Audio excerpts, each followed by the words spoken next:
Good morning, everybody. Hopefully you can all hear and see me okay. Do please shout out if you can't put a comment in the chat for us. Welcome to our webinar on Let's Go Beyond Carbon, how being sustainable can benefit your business. And we're putting on this webinar as part of Net Zero Week, which is sponsored by Balfour Beatty. And our session will last about an hour this morning. So I'm Anna Bright, I'm Chief Exec at Sustainability West Midlands, and I'm joined by my colleague Louis, who hopefully you can see on the screen. Louis is going to be hopefully keeping an eye on the chat and helping with any questions you've got, and also here to help with any technical issues, which hopefully we won't have, but just in case. We are recording this session. That's a requirement of Net Zero Week, and the session will be published on their website. So do keep an eye out for that.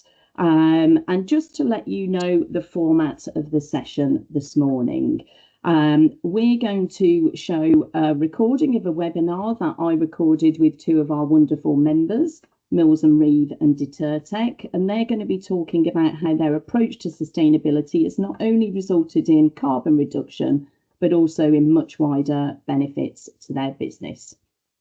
Feel free to post your questions in the chat as we go through the session.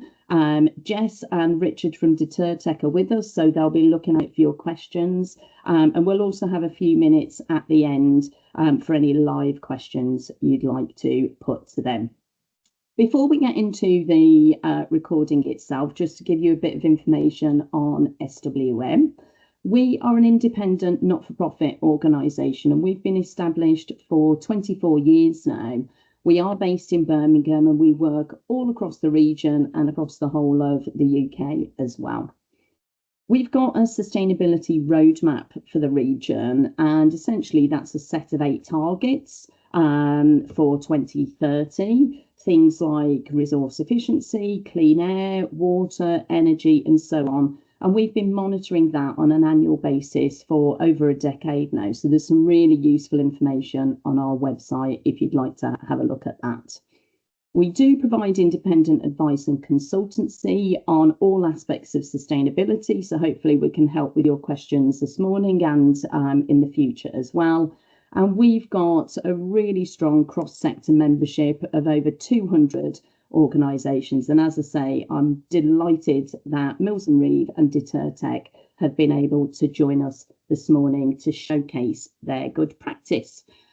So I'm going to endeavour to share my screen now and the webinar that we recorded. It was about a couple of weeks ago now. When we've tested this, we have noticed it can be a little bit glitchy at the start, but hopefully it will settle down and you'll soon be able to enjoy that. But if you are having persistent problems, do just post a comment in the chat for us. So here goes. Louis, give me the nod if you can see and hear, and we'll be free to chat in about 40 minutes.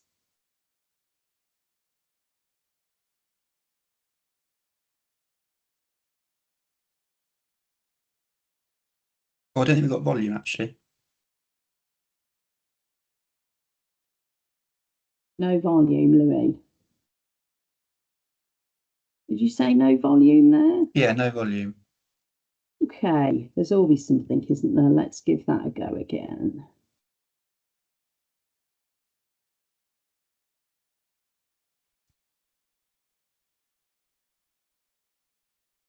Well, thank you for joining me this afternoon for this session where we're going to be thinking about going beyond carbon and how being more sustainable can bring wider benefits for our business. I'm really delighted to be joined by Jess and Richard this afternoon. I'm Anna from Sustainability West Midlands, but I'd really like our guests to introduce themselves and just tell us a bit more about you and your organisation, and perhaps we can start with you, Jess. Yeah, so I'm Jessica Wilkes-Ball. I'm Head of Sustainability and Net Zero at Mills and Reeve. We're a full-service law firm. We've got 7 fabulous offices across England, and we also operate internationally through some of our what we call best friend firms, so they're our partners across the world. We have an office here in very beautiful Birmingham and very proud of our heritage. And, you know, we are quite ambitious in where we want to be with our net zero journey for a law firm of our size. And I'm really looking forward to sharing some insights on what we've been up to. Brilliant, and we'll get into that. But over to you, Richard, now, please. Richard Harris. I am currently the supply chain director at a company called Detertech UK Limited. We are part of the wider Detertech group.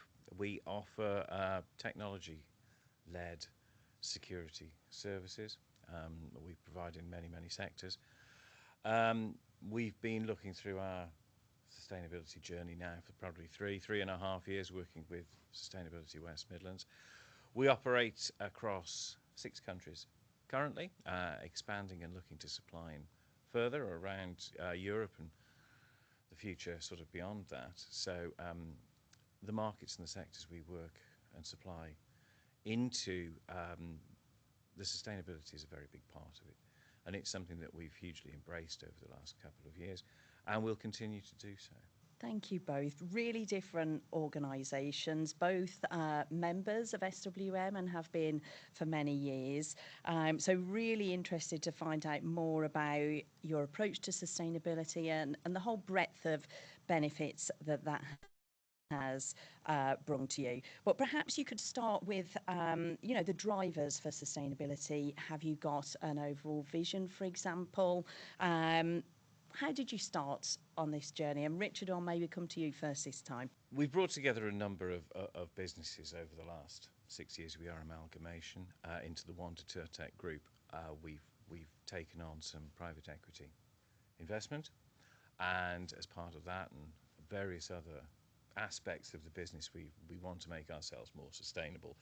We do a lot of travelling, we use a lot of disposable one-use batteries, and there is a huge benefit to the business to be able to demonstrate that we have a strategy to reduce our carbon output and our footprint. First of all, there's a commercial benefit. A lot of the companies in the market sectors in which we work require that sort of demonstration of sustainability, but there's also a moral aspect that goes with this as well. We are very acutely aware of our activities and some of the impacts they can have on the environment. So as we continue to grow, to be more corporate, then bringing the sustainability programme along with us helps us demonstrate that sort of business maturity. Mm-hmm.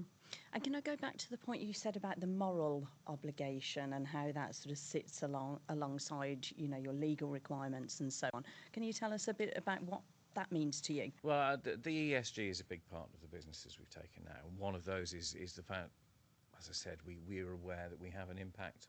We do a lot of travelling. We service a wide range of customers over large geographical areas.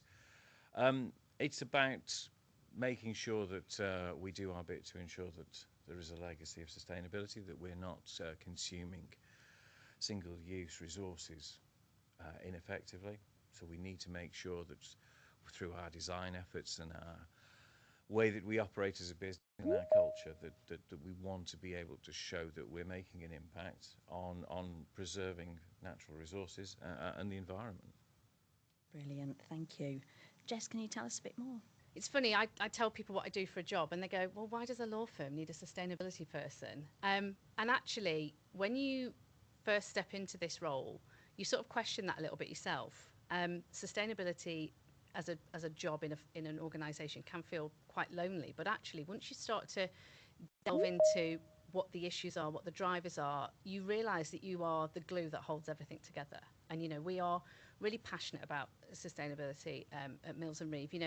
So when I first started, we were just doing what we needed to do from an obligatory point of view. So we were doing our annual, streamlined energy and carbon reporting, and that was about it, because that's all we needed to do. But we saw that this, very much like Richard was saying, it's a real commercial opportunity for us.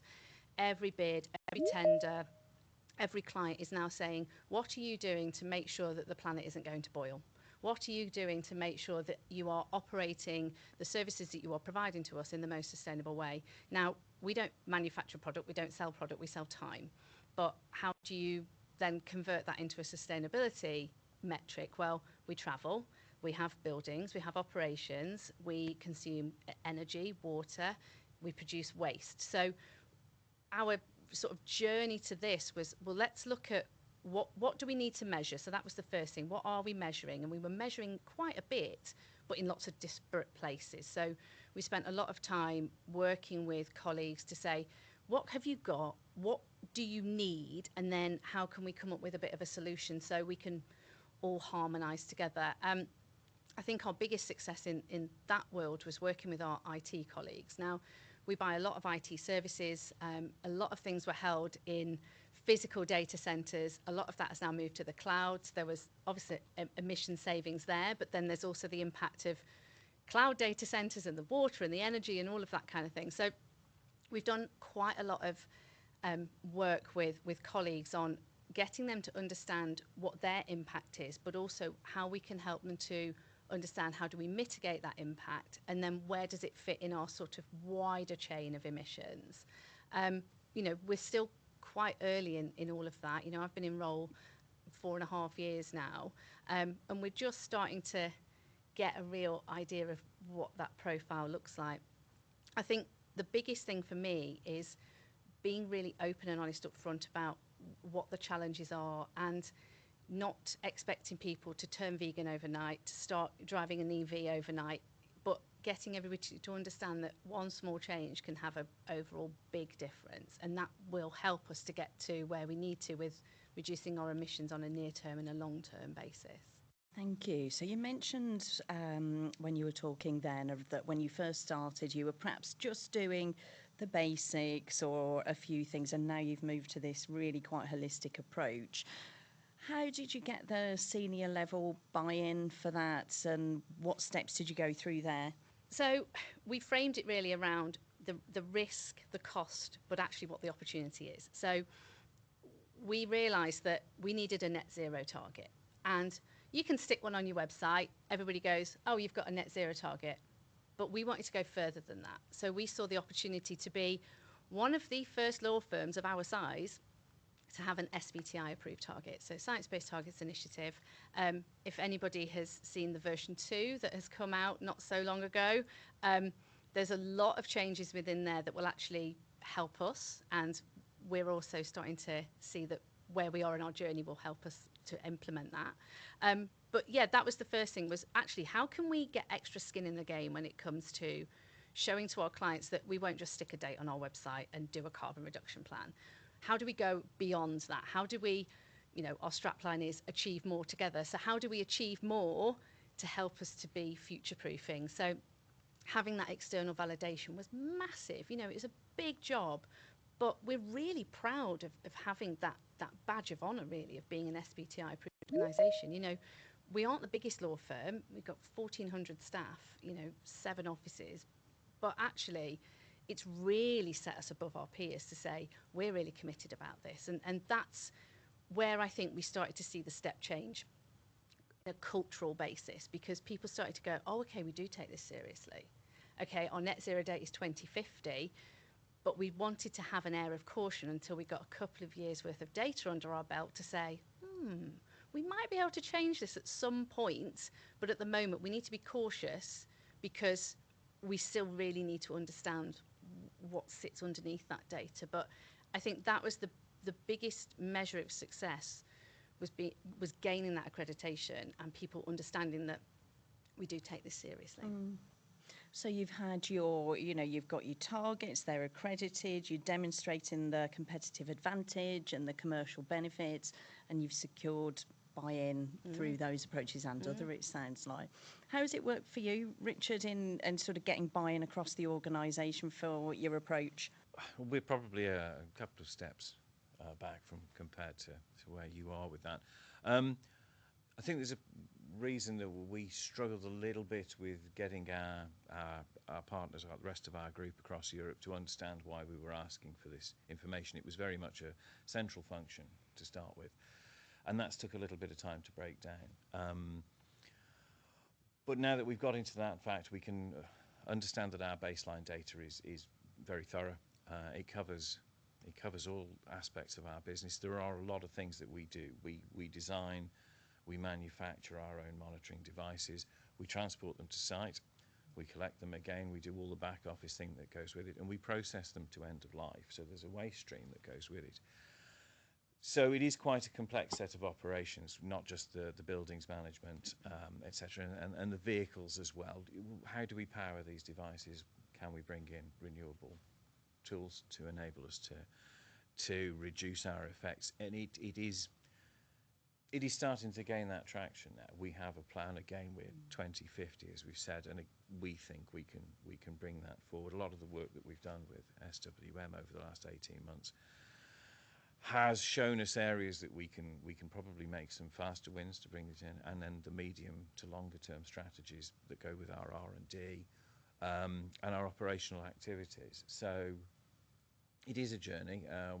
We're not as advanced, but we're very, very acutely aware now what we will be able to achieve in a structured process. It sounds like you're building on success, demonstrating it's working, and then building on that. Yeah. Is that how it's? Yes, I mean, we been? started the same as you. It was reporting. There's 2 or 3 different requirements on us. One comes from our private equity, one from banking, one from just general business reporting. And you do find that you are just generating numbers. They've grown from last year. So how did that grow? Why did that grow? A lot of that is with the business growth, which we've been experiencing during the last sort of 4 to 5 years. So you understand where we want to go as a business, what impact we could end up having. So we now need to start putting some controls, some measures, some processes in place. We do generate a lot of waste as well. We do use an awful lot of single-use batteries. How can we change? How do they work? Is there something better we can do with them? We've looked at circular economies and done a lot of work around that. So we are trying to assess the impacts, as I said, and the bigger ones, the quicker wins in the short term. And we're very, very aware of that now. We're getting greater visibility across the group.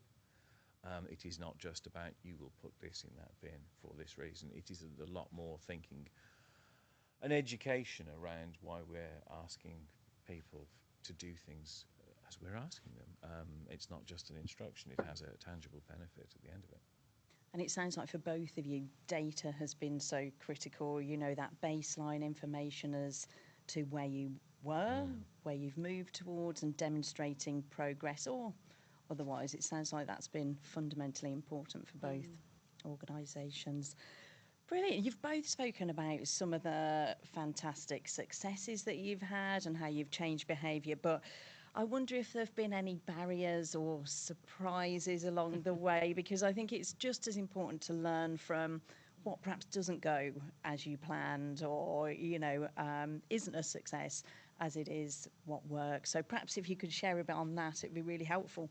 The first thing is the breadth of the scope, that you can understand that you have an impact on the environment and the sustainable measures you can take. You start going into corners you never really considered. As we said, we're reporting there are very, very set of data that you have to produce, etc. Then you start understanding your activities and up supply chains, down supply chains, especially something such as us. We go and, as I said, we go and fetch our devices back, we recycle them, we manage them for their lifespan. So there's an awful lot of activity that goes with it that you don't really consider. So this is our baseline number here, and then you find that's your baseline number, and further on and further on. And that's been a real steep learning curve for us over the last 2.5 years. But when you understand that, and you can see what other people do to mitigate those risks and those emissions, those impacts, you can share that knowledge in communities that are set up, working groups that you have. We are based in a town that's trying very hard to have a sustainable culture that goes with it. The companies working together, you understand people face the same sort of challenges that you're facing as a growing SME. So that was quite an education, and it looks quite a difficult task to start with, and there's perhaps a little bit of fear about diving in. But once you get that bit of momentum, it starts to become less challenging. And there's also the human element. We're trying to ask people about one of the questions was about how do you commute to work? What do we need to tell you how we get to work? Isn't it? We're in the office, we're working, etc. But it's building up that sort of idea of what are your impacts on employees outside them getting to a desk and doing their work, or getting in their company vehicle. How can we make that better? How can we address that? how can we measure it? And it has taken a little bit of time, and for our colleagues to understand that, and it's taken a little bit of time for the rest of our wider group out and in Europe to understand the need to present these numbers on a monthly basis as part of your month end. Can you give us this, so that we can build an ongoing picture? You can detect spikes in activities that you might not see for 12 months if you only do it on an annual basis. So the challenges have been trying to get people to understand that this is part of our wider culture, and there is a benefit in providing this and thinking about your actions as you undertake your working life. Brilliant. Before I come to you, Jess, you mentioned there, Richard, the power of business networks and communities and sort of sharing, learning. Perhaps you can tell us a bit more about how that's benefited Detertech? Certainly, yes. The circular economy is probably our big one, and around Telford. We found that we do generate a lot of waste. There's a lot of metal, there's a lot of batteries, circuitry, cameras, all sorts of devices that our devices are in some quite robust, harsh environments. They're not always going to make a sort of 10-year life cycle, but you find now that there are people out there that will take and process waste for you. First of all, a lot more cost-effective ways of doing these things, and at the same time that you understand what you do with them. There's all sorts of crazy ways in which people will take one person's waste. They say one person's waste is another person's treasure. It's absolutely right. And unless you can get out there and get into these communities, it's very difficult to see. You just ring your waste processor and your waste carrier. I've got a skip full. Come and get it. And whatever they do with it is a mystery. There's your waste note. Thank you very much. But people will use them. People have got ways and means of extracting metals and minerals, the utilisation of plastics, of cardboard, and various other aspects that we can do. And then certainly in a town such as Telford, there's a lot of businesses of a similar size that are looking to work together as a community to make one large waste collection potentially that somebody can come and get more regularly, and you're not leaving it on your yard or at the back of the warehouse where there's storage elements, there's fire risks, you get all of those things. And you find that people are experiencing, companies are experiencing the same challenges. But if that's the case, why not pool your knowledge and your working way and put it together and process things in a much more environmentally beneficial way. And again, at the same time, there's cost savings that businesses can get out there. The two are not, the two go together. You don't have to spend a lot of money to be sustainable. You will find if you do things properly, you will make an enormous amount of savings. So those sort of communities, and as I said, Telford and Wrekin are quite open and advanced in managing that environmental sustainability piece, and it's just a benefit being a part of it. Otherwise, you're just isolated. So I guess the advice there would be to look across your local area, Certainly. See what support's available, the networks. Chambers of Commerce. There are all involved, sorts of things with local businesses and the support that there is out there, and they are still out there, and they are a mine of useful information. And if there is a local business sustainability group, they will know about them, as work with the Shropshire Chamber of Commerce. There's some council input as well. Perhaps not all are like that. But if you contact your chambers of commerce and business support, they will have the leads for you to go and investigate. Perfect, thank you.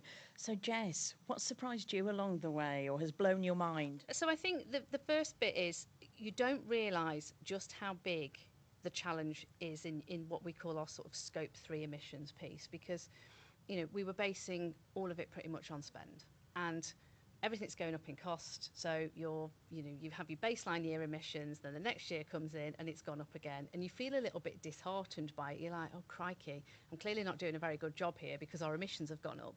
But actually, once you've delved into the data, it gives you that opportunity to say, there's an opportunity here. Maybe not as much here because that was a one-off thing. We've moved offices or we've had a refurbishment, so that will obviously create more emissions from that. But actually, when you get under the hood of it, it's quite refreshing to understand that it's not always your fault that these things have gone up, so don't panic about it.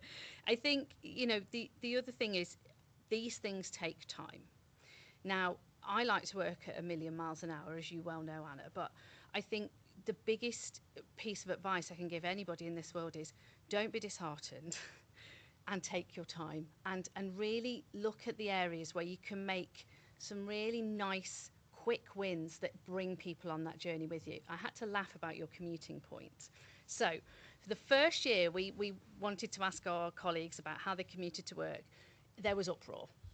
Why are you asking this, kind of thing. But actually, once we explained that, we're just asking you how far it is and, how often and how, once we explained the detail behind it, they went, oh, okay, I get it now. So from year one to year now, we work with a partner who measure this for us. And we've got 3 years of absolutely amazing data. We get between a 70 and 80% return rate completing that survey. And this year we've expanded it and we've actually had an even better return rate because we've asked some other questions around what are the barriers for you not using public transport? What would an EV scheme look like? What would encourage you to have an EV? What could we be doing as a business to encourage you to maybe make 1 or 2 of your commutes a more sustainable commute? This isn't we need you to change every single commute that you do to cycle in. It's not that. It's have a consideration. What we've also done is piloted things because very early on we tried to do a blanket, let's do it across every office, and it just doesn't work because we can't be everywhere. So we're working with our Norwich colleagues on a lift share scheme. We've got a lift share scheme, a pilot working there, and it's gone down really well. And now it will take a good 12 to 18 months for us to really see the benefit. But actually, people seem to be quite keen on it. And they've said, oh, could we think about this? Or could we have that? And we're like, yeah, okay, let's try it. And, initially we were a little bit concerned about rolling it out. But you don't know until you've tried. And I think that's another big lesson is just try something, even if it's small, and see what the sort of benefits are. And if it doesn't work, at least you've tried. And I think badging it as a No. pilot's genius, isn't it? Because you is. can give it a go, and if it doesn't work, it is. Yeah. And picking up on again your commuting point. It's a really easy thing to measure. Yes. And it's also something that you can really start to offer back as a recruitment tool and as a retention tool to your staff to say, we do a cycle to work scheme. We do a salary sacrifice car scheme. We can help you with the cost of travel. Now, cost of living is a concern for a lot of our staff, cost of petrol, all of that. So as a responsible business, we should be offering ways in which we can support our staff to have a more sustainable and hopefully a cheaper commute. So, those kinds of things are really important, and engaging with our people has really helped with that. And we do a staff survey every year, and commuting and EV schemes was one of the most common themes in that survey. So, okay, what can we do to respond to that? And I think that's really important as well. shows that you're listening and taking that feedback on board.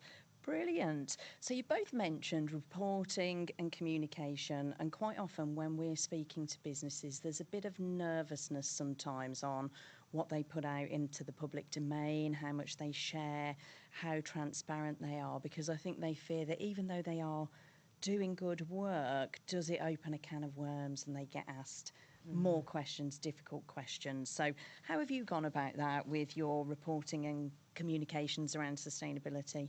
So we do something called a carbon reduction plan. That is a government mandated report.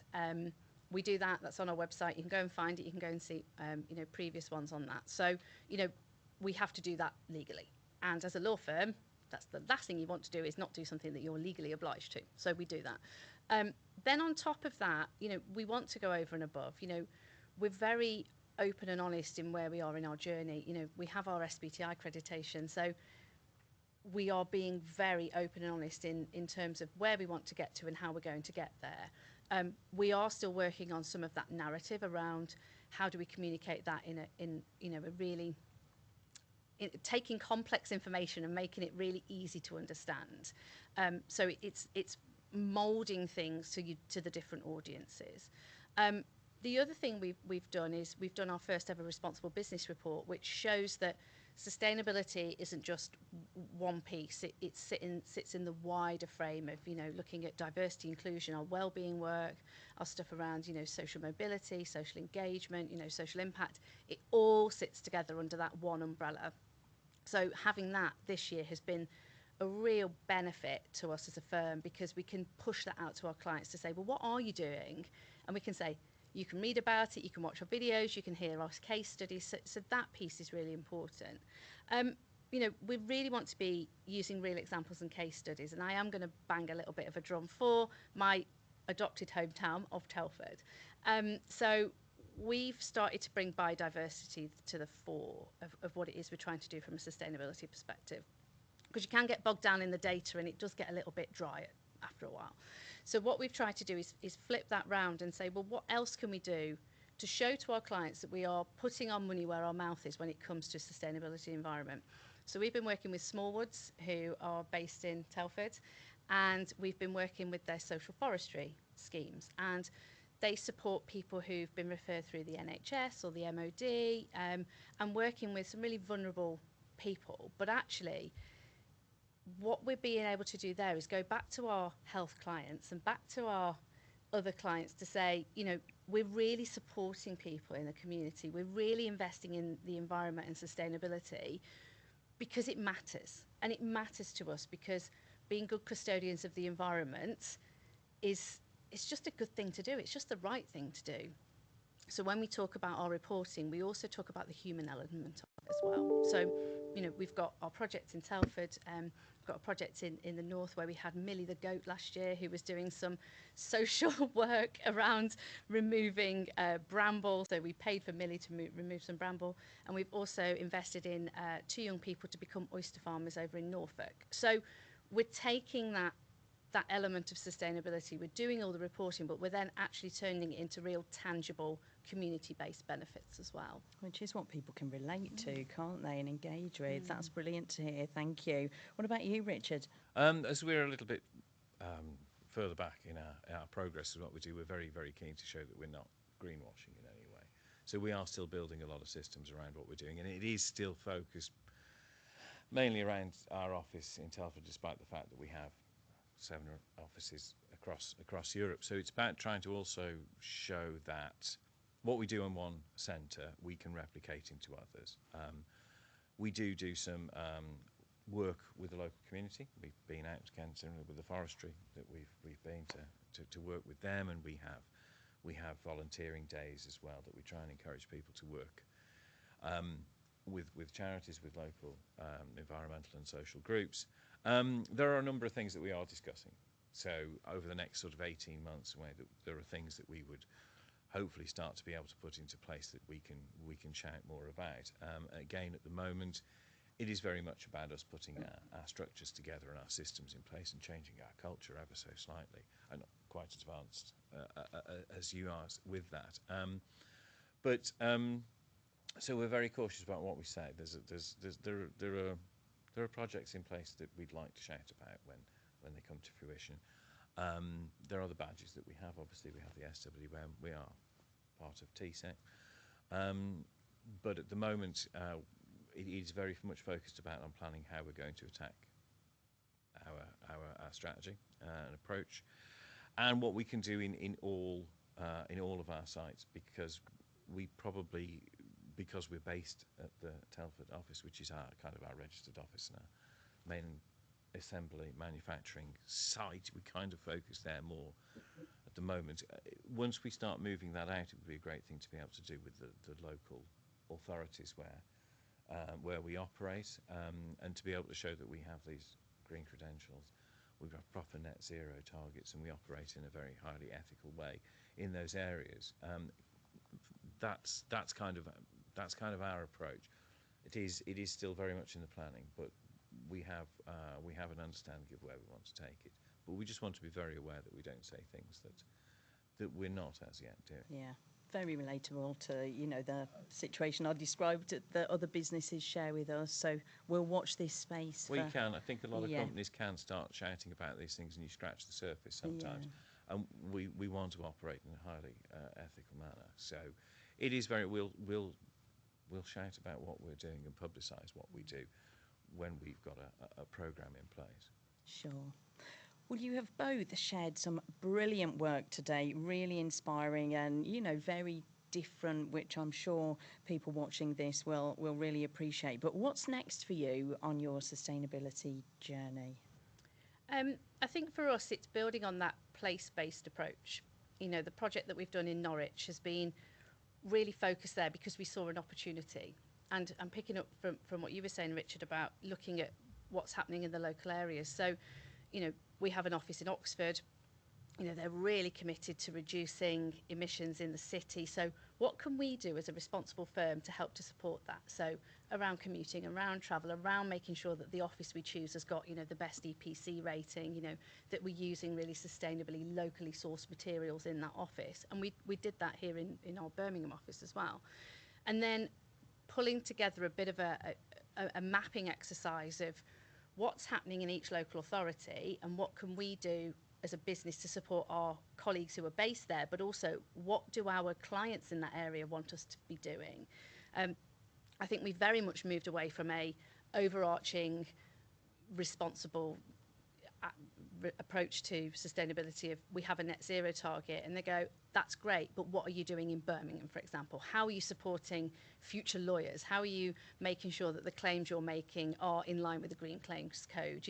How are you reducing your impact on the environment through your office operations? So that place-based piece, I think, is really important for us. We've got the targets, they're fixed in. We can still continue to do that, but actually it's about action now. It's moving from the statements and working towards that, but actually now it's what does that look like in practice, and continuing to build on that nature and biodiversity piece, because that's really where we've won the hearts and minds of our colleagues. So it's building on that culture, but also making sure that the decisions we make day to day have sustainability and the environment and well-being and diversity and inclusion and social impact all embedded through it. And I think we are really brilliant now at making sure that we're putting that front and centre. We'd love to talk to any members who want to understand how we've gone about this. I'm always happy to give my time. I'm very cheap date. I only cost a coffee, but it is an open offer. We are very lucky to be where we are. We're a multi-million-pound business, and I think part of our duty in being in this privileged position is being able to sort of share our experiences with others. So I'm going to get inundated now, aren't I? But, I've just caffeine me up with a piece of cake. It's fine. Oh, that's so good to hear. And I think, acting as an advocate when you have achieved and learned so much, it is really important. So thank you for that. And there's loads of information on your website as well, isn't there? People can have a look at. So what's next for you, Richard? Well, it's going to be the putting into place a lot of the practical measures as part of our carbon reduction journey. We are going to start looking at the building management systems for all of our sites. Again, we start with Telford, overemphasise that, but that's where we have the control. Then you have a process and a procedure. Can we do that at our offices in Prestwick, in Dublin, etc., around the business? How can we make a difference with some very simple, straightforward measures and implementations, and demonstrate that the cost saving that goes with it and the reduction in your carbon output. We are undergoing a series of new product developments. One of the parts with that is to try and build some renewable energy with it. It's to try and reduce the need to use single source batteries. If we can put something with our devices whilst they're on a customer site, certainly for the longer term installations that we have, it reduces the number of times that the engineer needs to go back to replace and to do their maintenance. So there's a lot of those aspects that are coming online probably in the next quarter, 5-6 months potentially. And we will be looking at then starting to say how shout about what we do a little bit more. That's going to come with it, and continue to educate both our colleagues, our potential customers, existing customers, and other interested stakeholders, and to show that this is very much embedded in our means of operation. Brilliant. Well, I've learned so much from you guys, but I would like you to just share your top tip or final reflection for anybody watching today that's thinking, gosh, where do we start? You know, what's next? What would be your top tip? Can I be cheeky and have two? You may. Yes. So I think start with your data, and don't be afraid if it comes back with loads and loads of numbers. Just get a baseline. Get your baseline, because you can't improve what you don't measure. You know, that's the biggest thing. I'm going back to sort of maths, aren't I now? But, you know, really get some good quality data. And then secondly, make friends in your firm or your business, because that will make it much easier. You know, there are people in our business that make sure that it runs brilliantly. And they are the ones, I mean, everybody's brilliant at Mills and Reeve, don't get me wrong, but, you know, having an advocate in facilities and facilities management, when it comes to the BMS, to say, actually, could we just tweak that a little bit, because it would make a big difference? And they'll go, yeah, okay. You know, it's building on that friendship and building on that collaborative approach to where you can make a difference. So, you know, get your data right. Don't be too scared if the numbers are massive, because at least you've got somewhere to start. But also build a culture, and also, you know, bring together advocates, because there'll be people in your business who really care about this stuff, but probably haven't put their hands up before because they've never been asked. So actively go out and say, do you care about the environment, or do you want to know a little bit more about sustainability? You will be blown away by how many people come to you and say, oh yeah, I'd like to get involved, or oh, how can I do a little bit of this? I would honestly, hand on heart, say that will be the biggest measure of your success. Amazing. Thank you. Richard? I think the additional one to that about making friends within your business, as we spoke of earlier, is making friends with other businesses in your area, whether that's the town that you're in, the borough, the county, the region, whatever it is, and you can understand an awful lot from other people's journeys. You can understand that there's lots of time that you can pool resources, there's a lot of people open to sharing. A lot of people are very passionate about it. You don't have to work in isolation, one person in an office, as you said, in a corner, working through these things. You're only going to achieve if you share and you reach out to others. To your point about sharing, Richard, thank you both so much for sharing so openly and honestly this afternoon. It's been brilliant to hear your stories. We started off by thinking about let's go beyond carbon, let's think about the wider benefits of sustainability, and you've covered that brilliantly, from technical solutions to behaviour change, and how this really does boil down to changing hearts and minds. So thank you both. I'd encourage anybody watching to have a look at your websites. I know you're both on LinkedIn as well, and take Jess up on her offer of coffee and cake, and invite me as well. That would be great. But thank you so much. Thank you.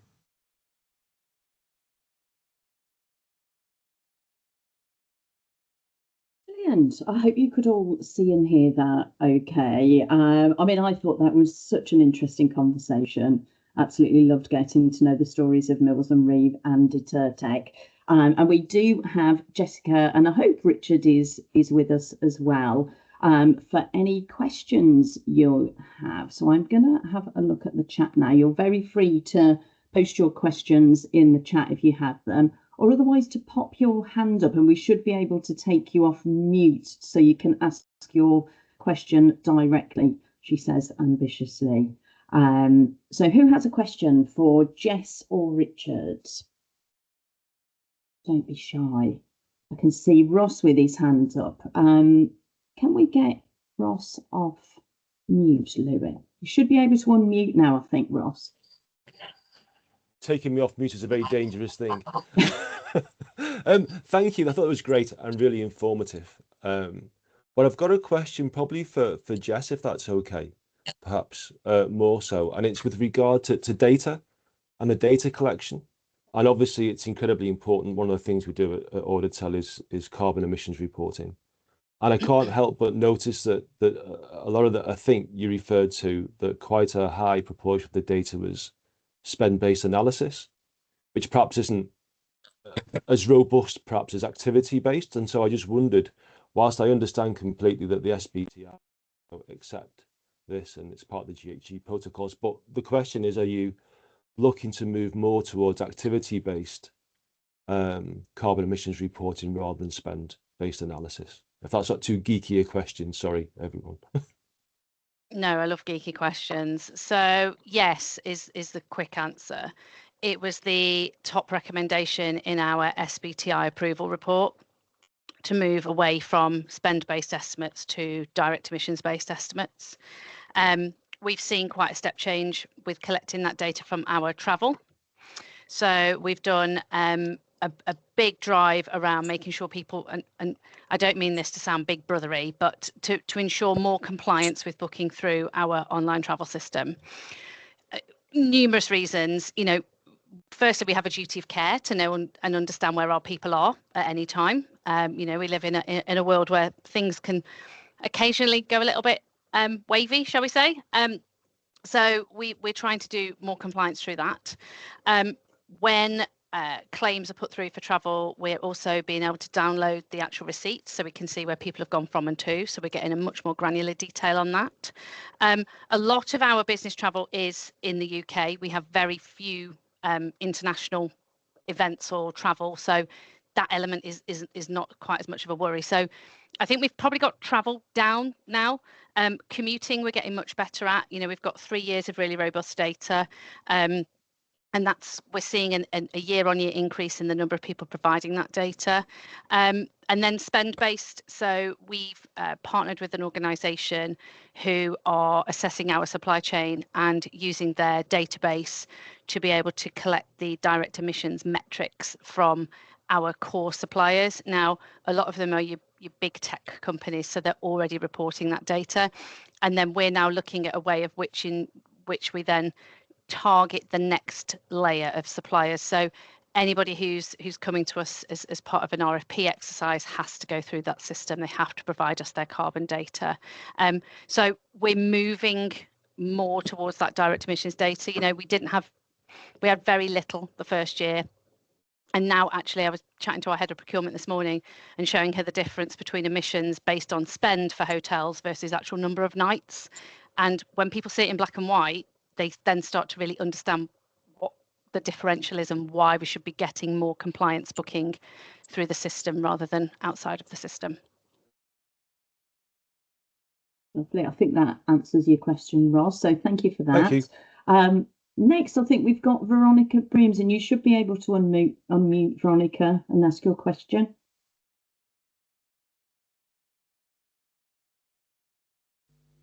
Thanks, Anna. Oh, yes, I'm finally able to unmute.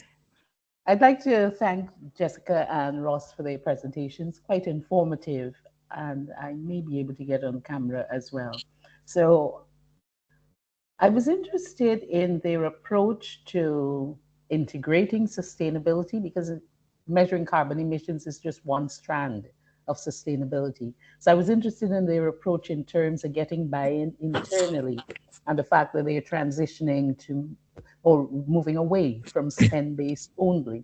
My question actually has to do with supply chain, because as just responded to and implicit from Ross's question is, how do you actually engage with your suppliers if you're looking at your carbon emissions primarily, and there's that scope 3 that comes in all sorts of different ways? Because people are they're measuring apples and pears, so it's not comparative when you get a number for emissions, because that doesn't tell you much. It tells you, well, this is the number this time, but then if it's spent-based, it means unless the descriptions for the financial activities line up with a known software provider or SME Climate Hub, you're just getting a set of numbers that don't mean much.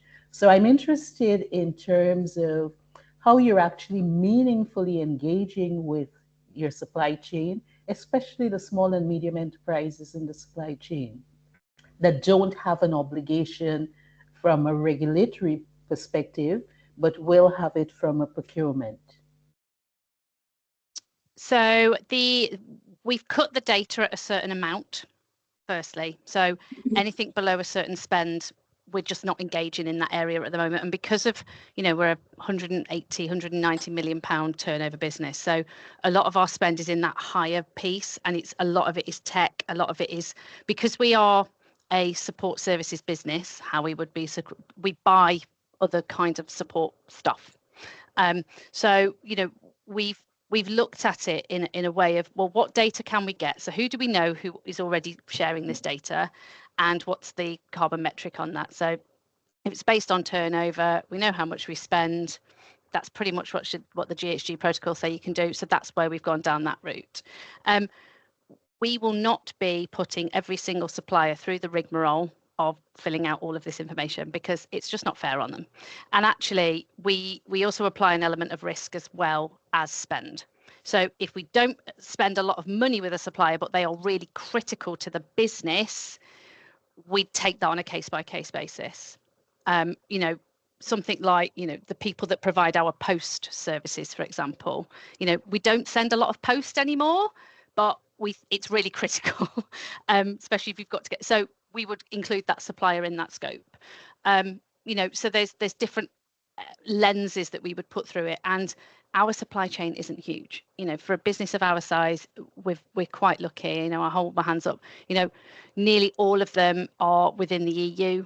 So you know that we have a very low risk. If we've got barely any risk in our supply chain.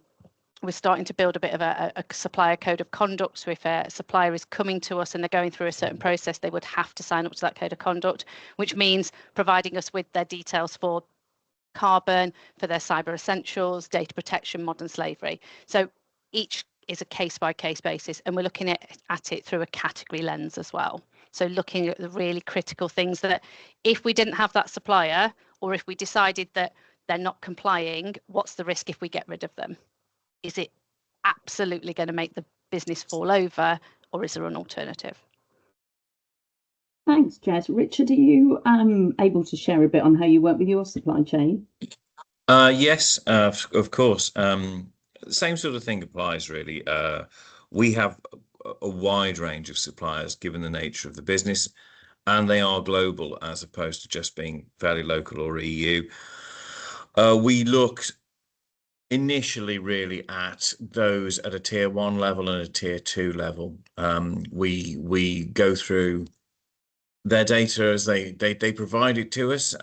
We need to look at a lot of mining elements as well. We use a lot of steel and aluminium, the sourcing that goes around that before we start working into some of the lower sort of service providing as well. So it's not on spend, it is certainly on criticality to the business.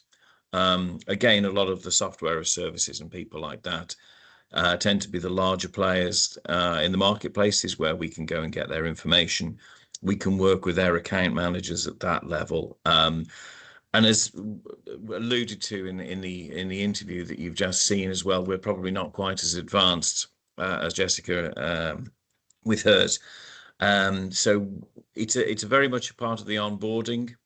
We engage as much as possible. And as part of our supplier reviews, we continually ask about their advancements in their reporting, their types of data that they have, what they're actually providing us as we assess our own operations. So where we have that direct link with an account manager, a sales individual as well, then it's stronger and getting stronger. And these people understand our requirements and why we are looking to engage at this level. And whereas others where it's slightly more transactional, lower value at the moment, then we will catch up with those over the next couple of years. Thank you both. I'm going to move to a question in the chat now. We've got from Ahmad, and this is a question for you, Jess. You referred to the need for a sustainability baseline, but how would that be quantified in practice? What criteria or framework would you use to assess whether the approach is genuinely more sustainable? Great question. I did see it in the chat and I have been musing on it. I think we did it was probably too long. I'm going to put it out there. We asked too many questions, but we did a sustainability survey as one of the sort of first activities that I did when I joined Mills and Reeve, just to gauge what people's interest was. We then used that to do a very basic, back of a piece of paper materiality assessment. So we looked at what mattered to our staff and we did a very basic one of those. What we've then done is we've then done a double materiality assessment. So we've overlaid, what we think is matters to our clients, what's happening in society, and starting to use that as a bit of a roadmap of where we want to get. Then what we also do is we do our annual staff survey. There's always questions in there about the wider responsible business work. What should we be doing? What are we doing well? What aren't we doing so well? I think my favourite comment was this year, I'm sure our head of sustainability is a lovely person, but I don't know what she does. That was nice. So that was a really good comment, but I'm taking it away and I've started to do a little bit more of, actually, my job is very varied. It's a lot of spreadsheets, but I also get to go and have fun with like woodland stuff. So, it's engaging with your people and getting that feedback. I think what we've then also done is looked at where our emissions are and where the hotspots are. Going back to that, the question from Ross, we've seen more people using the travel booking system, and it's made a massive difference. So we've put that out as a good news story to say thanks for doing this, because actually it's the easiest way that you can have an impact on our emissions. We're not telling you to stop traveling. We're not, mandating that you can't travel to these meetings. We're just asking you to book it and choose, where possible, the most sustainable way. So it's all about that messaging piece, and it's that constant circular conversation about, you've said this is what we're doing. We know this bit isn't great, but actually here's some success stories, but this is where we want to build on. So it's trying to do a little bit of that sort of engagement piece. Is quite hard because we've got 7 offices and there's only me and one other in my team, but we're trying things, and as I said in the interview, we're trying different things in different offices to see what lands, and very much having a place-based approach, definitely. Thanks, Jess. Another question for you. I'm conscious of time. Hopefully we can get through these. With regard to data, Darlington is asking, do you think there's a need for some kind of carbon accounting system that makes your life easier? And what would that system need to offer you? So we have, we pay somebody to do all of our carbon accounting for us. It is not, I will say it is not the cheapest, but, we're quite a large outfit. So we need, a large platform to be able to take all of that data in for us. They do it all for us. They do our SCCR, they do our ESOS reporting, they do our full GHG emissions, they even write our carbon reduction plan. So everything is done by them, and they verify it. They also did our SBTI submission. They also do our SBTI modelling every year. They also look at, they've built a model for us, so we can add new things in and see what the difference it makes. And we can look back at historical data, but we can also look forward with data. And I'm sure, Annie, you've got brilliant members within SWM who can help with that that piece of work. I mean, we had to go quite large, big national company to help us with that, just because of the complexity, I think, of our data. But I'm sure you've got members that can help with that. We have, absolutely, with a whole breadth of different solutions. So thank you for that, Jess. Ross, I can see you've got a question in the chat, but I am going to have to bring things to a close. So perhaps we can come back to you on that. Just to finish, really, please do have a look at the SWM website. We've got loads of information on help and support in the region and more broadly. You can sign up to our newsletter on the website. We do have a quick sustainability survey, which allows you to see where you're making progress, but you might also want more support. So if you want us to share that, feel free to just put a smiley emoji in the chat and we'll send that. As you know, this event is part of Net Zero Week. There's loads of other sessions on today and tomorrow, so do have a look at the Net Zero Week website to see other things that you'd like to sign up to. And finally, I just want to say a huge thanks to Jess and Richard for their time today and in recording the interview. It was absolutely brilliant to work with you. To our friends at Steamhouse at Birmingham City Uni, who helped us in the production of the recording. To Sean Coles at Net Zero Week, who has organised the whole thing and invited us to be involved. And finally, to you for joining us this morning. We hope to see you again. And thanks again for your time. Bye for now.